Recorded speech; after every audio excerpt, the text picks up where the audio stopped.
Welcome to the home stretch of news across Nigeria. Back to Benue State, where the governor has launched the e-tax platform. The chairman of the State Revenue Board, Mrs. Mimi Orubebi, while educating the government and some select traders, said the new e-tax policy will eliminate corruption in the process of tax collection. Where there had existed a manual receipt, it will be taken up and replaced with a POS machine, so that when you pay your taxes, you will be able to account for what you are paying. This became very critical because even in Board of Internal Revenue, as I came in, there have existed fake receipts.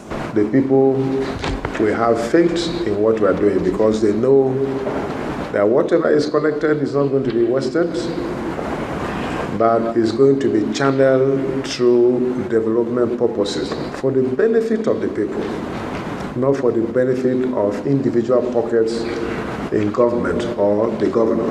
And so I'm happy today that the associations that are here with us are on the same page with us. It did not just happen. The chairman and the board had to do some extra work to ensure that they bring them on the same page with us so that we understand ourselves. During my campaigns, I said it, that we'll have an industrialized Benue so that we can process our primary products. We may not go for those big industries. Where opportunities come, we'll do it. Now, Benue State Governor Samuel Otom speaking there. To Ekiti State, the state governor has signed into law the 2016 Appropriation Bill alongside 5 separate bills. The honorable members, led by the Speaker, Kola Oluwawole, said they will continue to do their best in the overall interest of the people. Governor Fayose, after signing the bill to law in his office, said his administration will continue to be participatory and accountable to the people. He also promised to make copies of the budget available for the public, as well as the EFCC and the ICPC.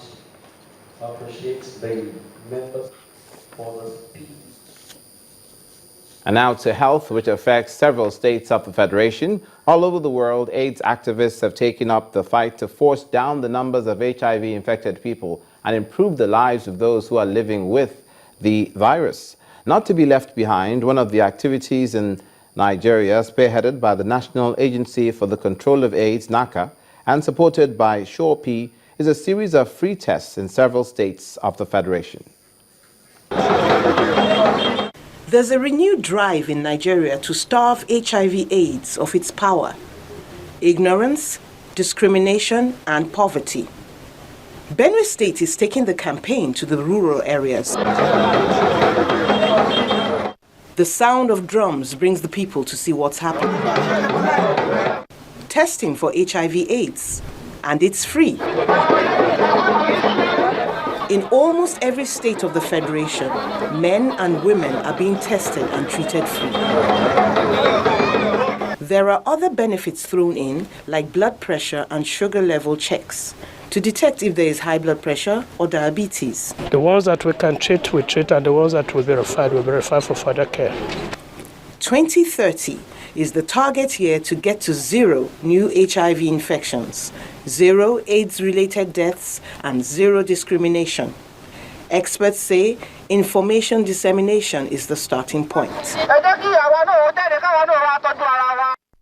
And as more people get to know their status, more people can be treated and live as long as any other person. Many people still don't understand the concept HIV in totality. As a result of that, they still see HIV as a death sentence. Some of them see people that are HIV positive, that if they get close to them, they can contract HIV. And that still borders on awareness, because you can't contact HIV through such means. So if the awareness is high, I think the level of stigmatization will drastically reduce. With the questions of awareness and discrimination taken care of, what remains is how funding for the Getting to Zero project will be generated and sustained. For this, concerned parties in the country look to the government and donor agencies. That report from the North Central brings this edition of News Across Nigeria to a close. Thank you for watching. I'm Olumide Macaulay.